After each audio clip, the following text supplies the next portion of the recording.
nous revoilà ensemble. Alors aujourd'hui, on va préparer une chantilly pour garnir un gâteau. Alors il nous faut 150 g de fromage frais, 3 cuillerées à soupe de sucre en poudre, 300 ml de crème entière et quelques gouttes de vanille, enfin d'essence de vanille. C'est les 300 ml de crème entière, ainsi que les 150 g de fromage frais et quelques gouttes d'essence de vanille. Je vais le mettre à tourner donc dans le robot pendant 2-3 minutes. Ensuite, je rajouterai le sucre. Ça a tourné pendant 2 minutes. Je viens de rajouter le sucre et je le remets à tourner. Notre chantilly est faite.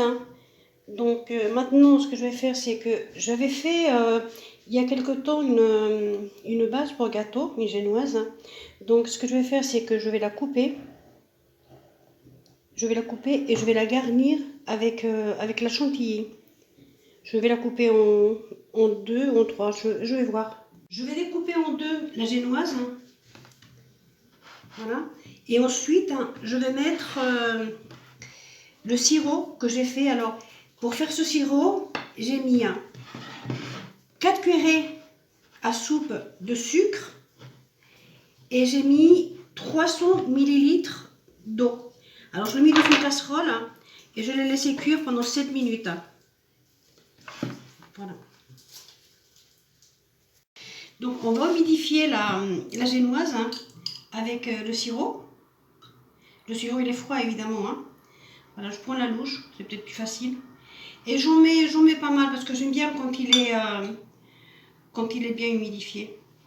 Bon, faut pas non plus qu'il se casse. Mais je trouve qu'il est plus moelleux, il est meilleur.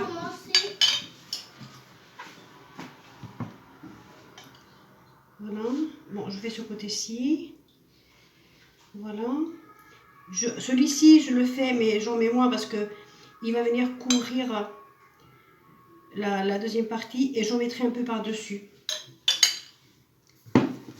Je vais mettre donc la chantilly au milieu, comme ceci. Je vais tout recouvrir.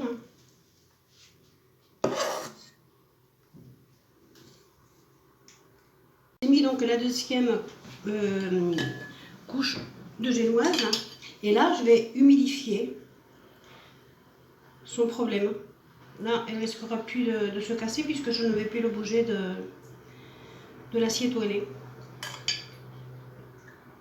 Voilà, vous voyez, j'en mets quand même pas mal. J'ai mis presque 2 louches sur le dessus. On va laisser bien s'imbiber et ensuite on va mettre la chantilly par-dessus également et sur les côtés. Et voilà notre gâteau donc d'anniversaire terminé. Ça nous a pris vraiment très peu de temps. En tout, j'ai compté un quart d'heure. On avait déjà la base, donc la génoise qui était faite et c'était super. Voilà, j'ai pas été pressée, j'ai pas été angoissée, c'est parfait. Voilà, alors si cette vidéo vous a plu, n'oubliez pas de me donner un like. Et si vous n'êtes pas encore abonné à ma chaîne, faites-le, ça m'aidera beaucoup. Merci, à la prochaine recette.